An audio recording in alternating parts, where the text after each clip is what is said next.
whole life is inferior to other assets. When you put your money with a whole life company, you are a business partner with the company. But I'm setting myself up to be able to make moves and make investments. That policy is going to grow, it's going to be there, it's going to do what I want it to do. As long as that company is in business, our policy is going to decide. Hey, what's going on, Cashflow Hackers? It's Chris with Live 180. I am here with Caleb. I'm in Nashville. You're in Nashville, Tennessee? Welcome. So, got done a couple weeks ago. Caleb ran the And Asset Mastermind, which if you haven't been to this thing, I really suggest everybody next year. I don't know if you're doing early registration. We can get you the link. If you are an advisor, Yep. hold a life insurance license, or a financial professional, be at this event next year. It's going to be incredible. We have the best of the best. And so there will be a link somewhere below, and if you have more questions, you can reach out. Totally. I would suggest everybody go. I spoke at it this year. I actually closed the event down. Yes, you did. And, yes, you did. We talked. We did a, last year when we did it, there was a big IUL versus whole life debate. Yep. And you were saying that it was one of the more kind of requested. It was you could see, sometimes when you have a 2-day event, people get fatigued. And the moment we brought the subject up, IUL versus whole life, you could see the energy in the room increase. And so I was like, you know what? We're going to end with a bang there. And instead of doing a debate, you ended with this philosophy of why whole life, not from a number standpoint, but from a philosophical standpoint. Yeah, it's interesting because I've spent a lot of time over the past, 7-8 years, like just trying to educate people about the dangers of IUL from a numerical perspective, right? From the looking at the illustrations and looking at all the different levers that IUL's companies can pull, and we've done the IUL challenge that shows, hey, these things just don't do what they say they're going to do. One of the things that I run into all the time is people say, well, you're doing an IUL challenge, why don't you do a whole life challenge? Right? If we did a whole life challenge, you wouldn't be able to beat that either, because no whole life has outperformed what it was illustrated to do either. Right? Which is a fair comment. Right? And I would say that for people that argue that, the challenge with that is like, we don't sell whole life as an investment alternative. We don't sell whole life with upside potential. Right. It's not, the carrot to whole life is not that this is going to outperform and beat your investments. Whereas I believe sometimes IUL can be sold as a better than investment standpoint. And so that's where, yes, they're both insurance, but IUL feels more, smells more, talks more like an investment. Totally. Whole life, you could make the argument that some people will get better returns over 30, 40 years in a whole life insurance policy versus an investment. But if you're going to sell life insurance as an investment, that's all you care about, probably IUL would be a way easier path. Well, I mean, that's from a sales perspective. From a sales perspective, that is what it is. But one of the things that when I was preparing for this presentation at your event, what became like super glaring to me. And one of the questions, because this is what I do, I ask myself questions. A lot of people think I love to just hate on IUL. I'm actually not that guy. I mean, you know this. We've spent a lot of time talking about this stuff. I actually try to prove myself wrong all the time, and the question that hit me, and it just was like a 2x4 in the face, was, when did it become okay to speculate with life insurance? Right? Because from my philosophy, so if we get away from the numbers, if we get away from the moving parts, if we get away from the upside potential that everybody says IUL has. Now, I've done plenty of videos that talk about how that is not reality. It's not going to happen. There's all these levers. I've done the IUL challenge showing that in the greatest bull run of all time, IULs didn't outperform what they were sold as. So if you're not going to get upside in the greatest bull run compared to what you were sold, what are you actually buying? Like with a product that's supposed to, quote unquote, give you upside potential? So okay, all that is fine, but what it really comes down to is, because we don't understand the real downside risk, most people don't understand the downside risk of IUL, and they're sold this upside potential that they're really not even certain what's going to happen.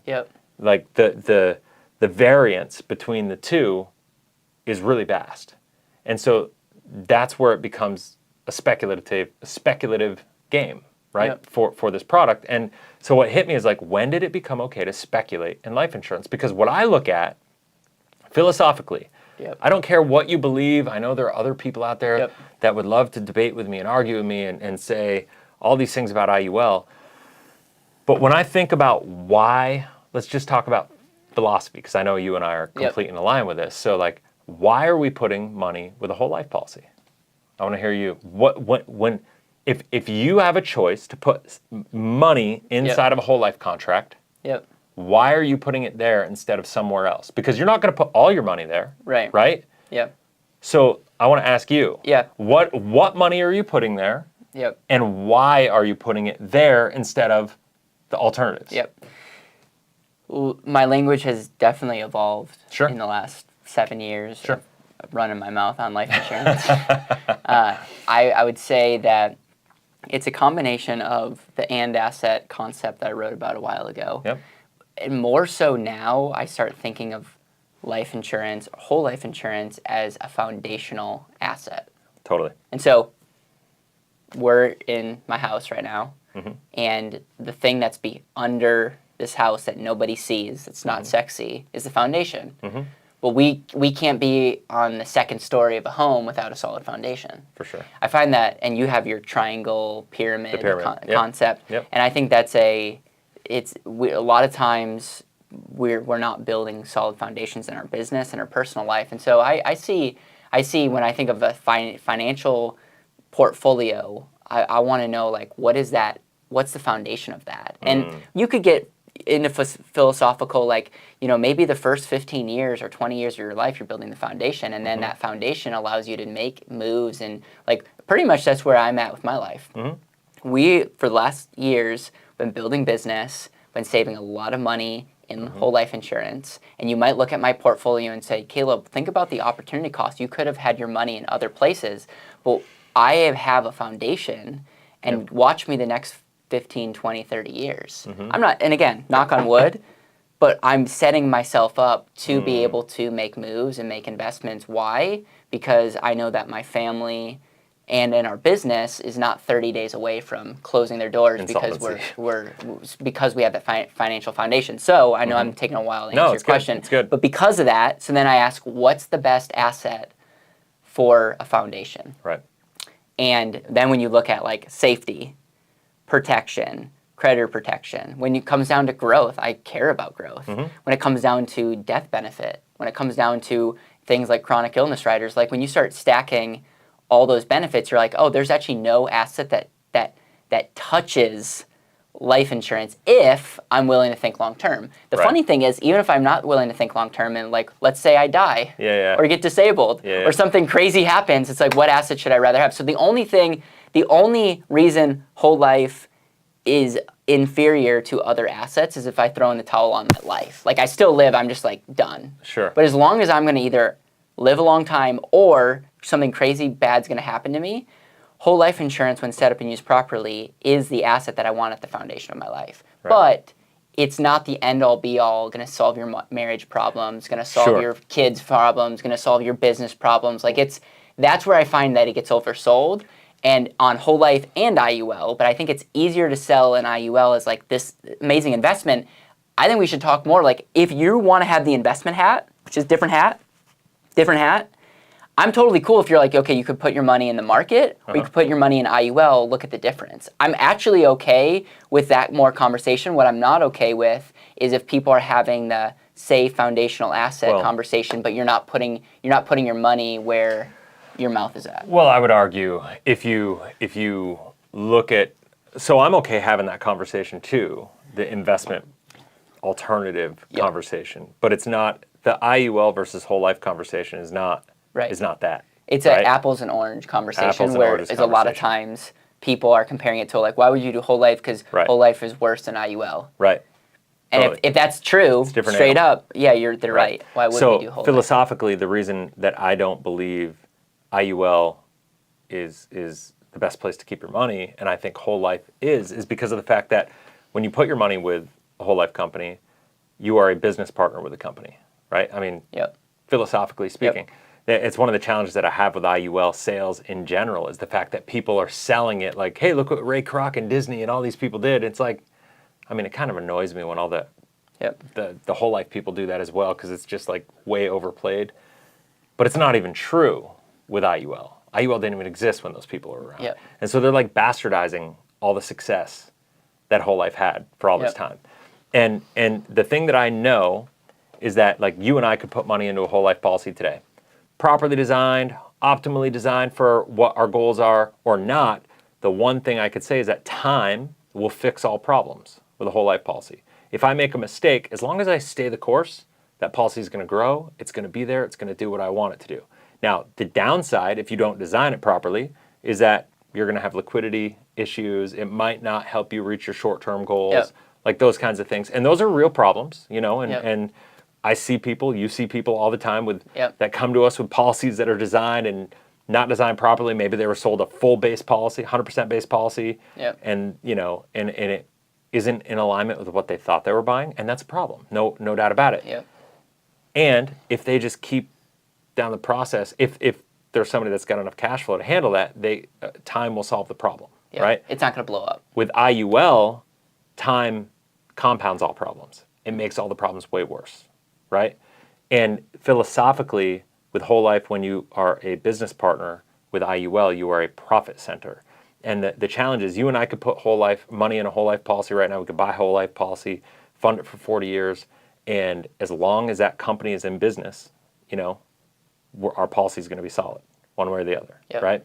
With IUL, we could fund it for 40 years. And just because that company's in business does not have anything to do, our policy could still blow up. It could still be gone, right? And the challenge that I have with this is like when we think of like what do life insurance companies do? They give us the best possible rate of return with the least amount of risk possible. Now, that winds up not being a very sexy conversation, right? I mean, we've done the numbers. We agree like it's competitive when you look at it on a net tax advantage basis. Like there's a lot of conversations that we could have around the investment alternative kind of component to it. But I don't even like to have that conversation because I don't think it's a worthwhile conversation. Like Tom Wall talks about all the time now. He did this study where he showed over an 80-year period, every 10-year rolling average, bonds beat whole life. Every 30-year rolling average, whole life beat bonds. That's pretty crazy, right? So it's a better bond with more liquidity, right? With more tax advantages. And so we know we need to have that safe money. So, okay, so I'm going to look to use that, as you said, as a foundation of my personal finances. I'm giving the insurance company that money because what are the things that we battle in this world? We need to have emergency funds. We need to have that liquidity. We want to have our life protected, our number one asset, right? We need to have that protected. Okay, so we always say getting $1 to perform multiple functions. This is how we do it, right? And so we're doing that. And then at the end of the day, you know, like, all right, we got all those things covered. You know, we want to make sure that we're getting a good return. We don't want to lose money to inflation. And we live in a world where inflation is rearing its head in a way that we haven't seen in decades, right? And so if we keep money in a savings account, like one of the things, it's so funny. I did this video like 2.5, 3 years ago, and it was a short, and it was all about how whole life is a better bond, right? Whole life is better than than a savings account, like the high yield savings accounts, right? And so now all of a sudden, 2.5 years later, this video just pops off. And the reason it popped off 2.5 years later after I filmed it, and mind you, I launched this short, and for 2.5 years, it got like 600 views. Wow. 2.5 years, 600 views on YouTube, right? After 2.5 years, the video got 70,000 views in like a couple months. And the reason is because the message was polarizing. Because back then, what I said was true, but now what happened was that high yield savings accounts, the performance went up. And so when I was saying, oh, you can get 4.5% long term in a whole life policy, at the time you're getting maybe 1% if you were lucky in a high yield savings account. And then all of a sudden, high yield savings accounts went up to 4.5%, 5%, and everybody's like, you're an idiot. Like, look at this, like, you're an idiot. Like, I could get 5% tomorrow. My CD could pay this, or like all these things. Bonds are paying that. And it's like, all right, you gotta take a beat and realize that those rates are gonna fluctuate as the markets fluctuate. And whole life is going to give you those returns with a lower standard deviation. It's just going to perform, you know? Yep. And we're at the bottom of where we've been, right? And so like that's, to me, is amazing. Now, when we look at IUL, why do I not like IUL philosophically? And I know there's a lot of IUL people. You were telling me that there's a guy that I should debate today who, you know, is a real believer and he thinks whole life is trash and all these things, right? Yep. My argument to that would be life insurance companies do one thing and one thing well, better than any company in the history of the world, is to get the best rate of return with the lowest risk possible, right? So by me putting my safe money into those companies, I'm saying, hey, whole life company, I think that you're going to get me a better rate of return than the bank will get. I think you're going to get me like almost like an investment level return with low on the low risk side of an investment. If you want to call a bond an investment, then we can call a life insurance policy an investment. But the problem is we're not going to compare a whole life investment. We're not going to compare that to like a growth stock investment, which is what most people do, right? Right. If you consider a bond an investment, then I think you can consider whole life an investment. Yep. Not investment advice. Yeah. You know, but I'm just saying, like, it's the languaging that we're talking that matters. You know what I mean? Yep. And so I don't ever consider whole life an investment. I consider it a savings alternative. And you were saying something earlier is like, you got to build that foundation, right? Yep. And when you talk sports, I love sports, right? Like you're a sports guy, like whatever. I think when you hit a certain level of competency in a sport, and I was a really high level, you know, I was a javelin thrower back in the day, and you know, I was actually a really competitive bowler, and like you know, all these things. And I can tell you, for me, competing at like an Olympic level of throwing, the biggest thing is the better you get, the more competent you become, the more the sport slows down. Slow is fast. Slow is relaxed. Slow is efficient. Right? Peyton Manning, not the most physically gifted quarterback. Tom Brady, not the most physically gifted quarterback. But the game moved slower for them. And therefore, they were fast. Right? And so slow is fast. And I'm a big believer you need to be willing to go slow to go fast with your money. And what that means in personal finance is build your financial foundation first. Be willing to go slow, because what happens, and the reason I love this, and this is the reason I love whole life insurance so much, is when you use it for your emergency fund, what happens is you're building your foundation, and the life insurance side of it is just kind of like the self-completing component of, if it's something tragic happens to you, it just makes sure that what you want to happen is completed. Like, period. That's it. It's not sexy. It's not the secret tool the wealthy use to get wealthy. You know, it's the secret tool the wealthy use to make sure they don't lose what they're trying to build. That's it. You know, they got to build their business. I'm not making my money in my whole life policy. You're not. We're building businesses. We're investing in real estate. We're doing things like that. The external return is something that we're 100%. Looking in thyself, or opportunities that we can have more control. 100%. So when we need to move slow to go fast, and so that's why I love whole life insurance, and I love the fact that it's not going to happen overnight. Right. So if you need, let's say we have a goal of saving a certain amount of money in the foundation of our life, and we're utilizing whole life insurance to do that, what I love about it is it's a process. And if you start this process over, let's say it takes you 4 years to do it, is it fair to say that over that 4-year period, you're going to become somebody different over that 4-year period? Right? To me, that's a magical thing, right? And so is it also fair to say that, like, if you're doing this, like, once you have it, the more money you have in that, the more stable you're going to feel. Like, the more you're going to be able to find and seek opportunity, the more, I mean, Nelson Nash always said, the more money I have in my policy, the more opportunity has a way of tracking me down. Right? It's a true thing. It is a true thing. The other thing is, when you have a solid foundation, you can take bigger risk and not have to have a farm. Totally. That's a real thing. It's 100%. And so that's important. And so by having whole life, and the reason I love whole life is because we can do this, and it's predictable, right? And it's secure. It's got guarantees. You know, we always talk, what's the upside, what's the downside? Can I live with the downside? Right? We know what the absolute worst case scenario is going to be, and we can plan around worst case scenarios. And if it's better than that, then phenomenal, right? And that's amazing. Whereas, like, when we give these companies, or I'll say this, like, just to finalize the whole life, and then I'll switch to the IUL, is like, when we give the money to the whole life company, we're saying, I just want you to keep this money safe. I want you to accomplish all these goals for me. It's basically, you're gonna be the foundation to stabilize and secure my personal financial goals. right? Short-term, mid-term, long-term. You're going to have all the protection built into it with the chronic and critical and terminal illness riders. You're going to have the death benefit protection. You're going to have the growth that long-term is going to beat inflation historically. It's going to beat a savings account historically. So it's not sexy, you know, but it's predictable. Yeah, so going back to the whole life versus IUL, you can summarize it by just saying IUL, there's more levers. And as a result, it goes against land the plane as it relates to why, with that, we won't be looking at numbers, but why philosophically do you care more about whole life than IUL? So fundamentally, in a whole life policy, when I give the policy or the company my money to manage, they give me those returns in the form of what? Guarantees and a dividend, right?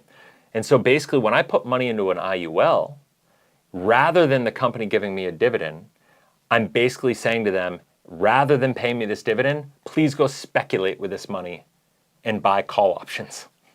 Right. That's really what we're doing. And they're taking risk with that money that they're not doing for themselves. You know? So one of the things, like, people right now love to run IUL illustrations at 6%. Let's just call it pretty conservative, 6%. A lot of people do it like 6.5% to 7%, depending on the company they're going with, but let's just call it 6%. General funds and life insurance companies right now are getting like 4.5%, right? And so people don't think about that, but like 1.5% increase above that, that's like a 35% increase in performance above what the general fund is doing. And I got news for you. If the insurance company could squeak out 35% more return safely, predictably, from a long-term perspective, they would be doing it for themselves. They can't do it. You know, and this is one of the things that I try to tell people is, like, when you put money into an IUL, what you do is you strip the strength and the power and the ability that the life insurance company has to get you that return. Yeah, I think one of the reasons they can't do it is they have long-term obligations, and it would be irresponsible for them to put money in the market, in most things that they can't, like, because they're on the hook for this. Of course. Think about it this way: if you're an executive of an insurance company and you want to limit your liability. Yeah. Oh, that's what it's all about. Would you sell more IUL or whole life? Bro, this is the reason the reason I stopped selling IUL in 2014 is because I had a conversation with an actuary and I said, why? Like, when I realized that, because I was selling a lot of IUL and I was like a huge fan. And then I was told by a big time, person in the whole life space, he's like, you need to ask some questions about this, and you need to dive deep and figure out, like, why are these companies doing this? And he told me some questions to ask, and one of the questions to ask is, like, why are they selling? Why did you shift from whole life to this? And the answer I got from the actuary was like, because, and this is back in 2014, right? But if you look back to when IUL became more popular, it was 2009 to 2014. That's when, like, the big boom started, and it's been growing ever since. The actuaries knew that we were going into a long-term low interest rate environment and that there was going to be more stresses. Look at the 7702 updates with whole life and the reduction in the guarantees from 4 to 2 and whatever. They knew that was coming. They knew that was going to cause stress on the general fund of the accounts. So what the companies had to do was create more revenue in other areas and create more sales in other areas that offsetted the risk from the general fund and the guarantees that they had to meet. And so they started selling more IUL. They created more IUL. More companies started building it into their product line. Right. Because when a company sells IUL, they're basically shifting the risk of the guarantees from the company to the policyholder. That's right. That's it. And so, like, they still have the risk of fulfilling on death claims. If short term, as long as the policy's in force. Right. Right. But there's less, I think, and this is devil's advocate here. Sure. Whole life mismanaged could be a problem because you're going down with the ship. There's tons of regulations, but like, if a whole life carrier gets themselves in an issue, there's a popular insurance company that did some dumb things with annuities, and that put them in a place where they had to demutualize. Why? Because they couldn't shift a bunch of levers. But I'll say this, is that even them, like, if you had a whole life policy with them, right? Your guarantees were still there. Your dividends might go down. Right. Performance might not be what you thought it was going to be, but your dividends locked in place. If you had your guarantees. I mean your guarantees. That's what I mean. Your guarantees and your death benefit your guaranteed death benefit was locked in place. Yes. Right. And so from that perspective, that's the worst case scenario that we're looking at. Right now. Right. With IUL, that's not the case. Like, look at the illustration and look at the guaranteed column. Right. That's the worst case scenario. What's the upside? What's the downside? Can you live with that downside? Can you live with that worst case scenario? You know? Yep. Everybody likes to sell. I mean, too many IUL agents are like, look at the current assumptions, right? And that's the other thing. I mean, I get this literally every day by IUL trolls online. And they go, well, if we can't use the current assumptions in an IUL, you're not allowed to use the current assumptions in a whole life policy. It's like, all right, I mean, I don't like to sell off illustrations one way or the other, but I will say this is like, if it were 1988 and dividend rates were 12%, and you know, it is one of the reasons Dave Ramsey and people like that hate whole life is because agents were horrible and they sold on the illustrations, and they sold when you look at the current assumptions in a whole life. What are the things that go into it? Is A, are they going to pay a dividend? Well, companies have paid a dividend every single year that we work with, right, for 100 plus years. Okay, so that's predictable. If I can't rely on that, I think we're all in trouble, right? So they're going to pay a dividend. The question is, what is the dividend they're going to pay? And so in 1988, when dividend rates were 12%, well, as dividends go down, if people are looking at the illustration and they're not understanding what's making those numbers, well, then it's a problem, right? But right now, we're looking at the lowest dividend rates we've seen in 80 years, right? So I can look at these numbers and personally, comfortably, I'm not selling and saying, hey, these are guaranteed or whatever, but like the projections anchored at a very low point. Right.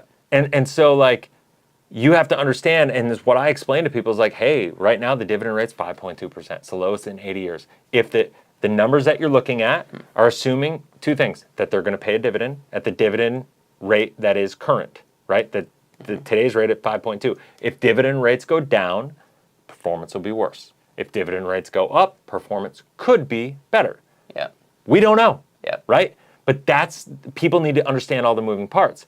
When an IUL, when you look at the current assumptions, there's about 7 to 10 levers, depending on the company, that can shift, that can change that number. Not to mention, it's all about the fixed rates, like meaning what would the dividend rate be for a whole life policy? That typically correlates to what the options budget is in an IUL. And then you got to look at the options cost, and then you got to look at the index performances, and then you got to look at the cost of insurance and the admin fees and like all the other, depending on if you have a low volatility index and all these different things they have going on in them. It's a train wreck. You know, and so at the end of the day, though, philosophically, the way that I put it is like, if you had a choice to invest in a business, and you had two choices, and one business said, I can invest in you. Like if I were to invest in Caleb, right? And you said, Chris, invest in me. You're not the best example because I would trust you anyway. But and you said, but if you said, hey, Chris, like I've got a good idea. Like I want your money. It's speculative, but I've got all this like potential high upside. And then I said, all right, like I don't know you very well, but like tell me your track record. And you're like, well, my track record sucks. But I think I got it. Great smile. But I think I got it figured out, right? Right? Versus if I talk to the other Caleb, and the other Caleb says, hey, Chris, like, I got this idea. It doesn't look super sexy. Maybe it doesn't look as good as my competition here, but I promise you, look at our track record. I've been doing this a long time, right?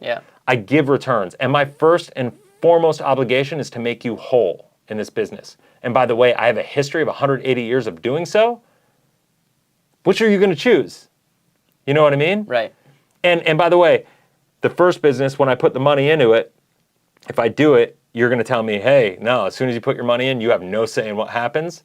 And there's like, my first obligation is not to make you whole, it's to make the company good. I can change the game or rules on you. Exactly. Versus, the whole life example, the second, Caleb, we're talking about having a situation where that can never change. Your obligation as the business owner is to make me whole.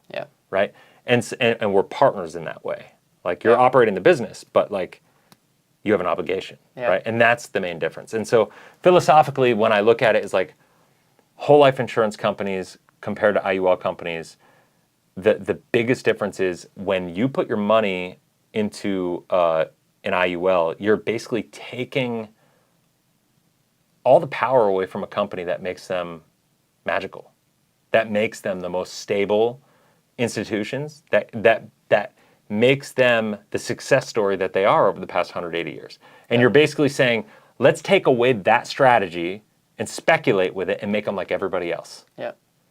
And you're creating a zero-sum game. Like, that's the craziest part about it to me, and this is one of the reasons that I hate the way IUL is being sold, is like, I don't hate IUL. I sell some IUL. Like, I know that's hard for people to believe, but for certain reasons, for permanent death benefit and certain policies work out really well. It doesn't work for tax-free retirement, the way that people talk about. But when we look... Or it shouldn't be sold as a safe foundational asset. That's Correct. I don't want to put words in your mouth. Sure, absolutely. That's one of the reasons why people like the IBC Institute are like, 100%. You cannot use IUL for infinite banking if someone's coming to you wanting a Nelson Nash policy. 100%. And what I'll say is, when you put your money into the IUL, or like, what you're doing is you're stripping that history of success, and you're creating this speculative environment.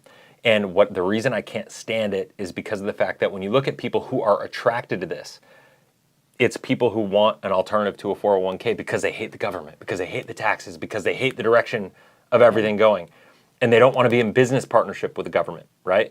You look at all the crypto people that are getting attracted to it. You look at all these people, like the people that want that decentralization and want control. Yeah. Well, whole life is where you and I have the most control as a policyholders. Yeah.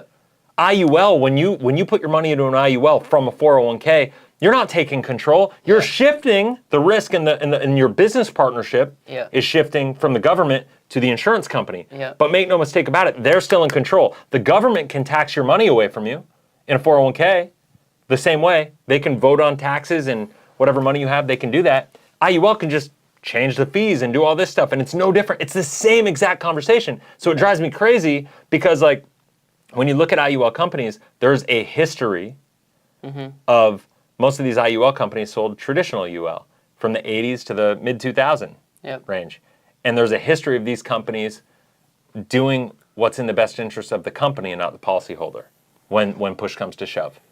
And I'm not saying these companies are out to hurt people or they're out to get people intentionally, but at the end of the day, if you are somebody who believes that 401ks are at risk because of all the taxes and the economic environment, if you're a big crypto fan because you believe in the devaluation of the dollar and all these different things, like, having money in an IUL, you're still stuck in all the same positions and you just don't realize it. You're being so. But when you have money in a whole life policy, I don't know if you know this or not, like, or have thought about this, or I've done a couple videos on this. Whole life companies have been around since early 1840s, right? Yep. They've navigated, I don't know if you know that, there's 3 versions of the US dollar since 1840. The silver. It was the greenback. The greenback. The greenback. And then there was what was the name of it? In 1867, after the Civil War, there was, so when we started in 1840, it was a greenback. After the Civil War in 1867, because of all the debt, because of the Civil War, they had to create a new currency, and they did. And then in, obviously, 1913, with the institution of the Federal Reserve, we could even argue that, then the 1944 Bretton Woods Act, when we got the gold standard, and that happened, and then 1971 we went off the gold standard. So I could say up to 5 versions of the U.S. dollar, and what's happened is the whole life insurance companies have navigated that storm every single time. Yeah. They've managed the transitionary risk. Yeah. So it allows you. I'm a big believer of, you got to plan for the worst, but hope for the best. Yeah. Right. And so what I love putting money into a whole life policy for is because of the fact that we have the ability to still partake in Keynesian economics and our fiat currency system that we live in, because we have to. I mean, there's no getting around it. You know what I mean? And I feel like I'm a smart guy. I'm not that smart. If it gets to a point where the dollar is at risk, I trust the insurance company's ability to make that pivot and to navigate that risk and manage that risk. It's almost better than me. But overfunded whole life insurance is an insurance policy, but it's also an insurance policy. It's like, it's an insurance against your ability and the dollar, but it's also insurance on protecting you. And so what drives me crazy is all the people buying IUL thinking they're getting out of these problems. They don't realize they're actually creating a different problem. Yeah. Whereas if you were to transition away from those into whole life as your safe money, or for crypto people that are really into this, right? Like that are really like skeptical about the dollar and all these things. Whole life is the answer. When I see a lot of crypto influencers now, I won't name names, I got one I'm thinking about, but they're now selling IUL on top of all the other crypto advice that they're giving, and they don't even realize what they're doing. And they're not even open to having a conversation. You know? I feel like this is a Chris therapy session when we do this. Just like, let's do a video. This video is not for you, so don't even subscribe to the channel. It's for Chris to vent. It's frustrating, man, because like I feel like if people knew what I know, like they'd do things differently. Yeah. Right? Like people think I love to just hate on IUL. It's not that at all. Like I truly, when you look at the moving parts and the people that think whole life is trash, I will tell you that we just have a wide gap in our values and beliefs. Yeah, you know what I mean. And that's okay. Like but it's important to have the values and beliefs conversation, because a lot of times we don't talk about that, and we're just talking about the products. And sure, if all we care about is upside, and that's the only thing we cared about. So if we're playing poker and it's like, what are the odds in 30 years? Like you could see where people would make the bet, but like we're not just playing the upside. Like there's so many other benefits that we're looking for, and so it just comes down to like, if all we cared about was we have to have this thing not blow up, well then all of our chips would go to guarantee. So there's got to be a mix, and I just don't ever think you should put risk into something that you don't control, and you don't control the IUL. Yeah, but you don't. You can make the argument that you don't control anything. Like in your business, you feel like you have control, but you really don't. You have influence. You have influence, yeah. So maybe, I feel like there's a lot of things that we don't control. Of course. You just have to calculate, and that's why I over-calculate a solid foundation, because you might look at my portfolio and be like, wow, you have a lot of safety. Yeah. What are you doing? And you're correct, but I'm able to show up powerfully in different areas, businesses, and all because of that. And so I'm okay not having 100% influence and control, but I'm willing to swing for the fences because I have that. And the fact that you have that, especially for your like investor DNA, for your personality around money, that opens up opportunity that allows you to create returns with virtually no risk in a way that other people don't have the ability to. Virtually no risk. Well, just through relationships, through being able to build a business in a way that most people are not able to do. Yeah, I think the other thing when you just talk about time, I think also just staying in the game, there's good business advice. Just stay in the business. Yeah, like just stay in the business, don't burn bridges, have great relationships, and you'll be like, wow, in 20 years, like a lot of momentum. And I haven't been around for 20 years in business, but I imagine that every year, if we continue to stay the course, things get easier and less friction because of that. So compounding happens not just in money, but in life. And relationships, life, everything. So, well, thanks, man. Yeah, it's been fun. So, guys, if it's your first time here, please like, share this video, subscribe if you found value in it. Caleb's got an awesome channel as well, Better Wealth and Asset. Both of his channels there, they're amazing. I'll put the links in the description below. Go check them out. Him and Dom are doing content. Is Dom doing much content anymore? He's starting back up. Okay, so, cool. It'll be good stuff. That's awesome. So great content. Go check them out. And that's it. So if you have any questions, comment in the comment section below. I do my best to engage with every single comment I possibly can. It's one of my more fun things of my job. I love to engage with the comments. And you can also email Chris at life180.com if you have any questions about anything. I try to answer all my emails personally with this, and I know a lot of people think I'm crazy for putting that out there, but I really do this for a reason. And so if you have an IUL, you want a review, or you just want to have a clarity call with somebody on the team to be able to help you, get clarity about anything, go down the link in the description below. We can help you out. So until next time, have a blessed, inspirational day. We'll talk soon.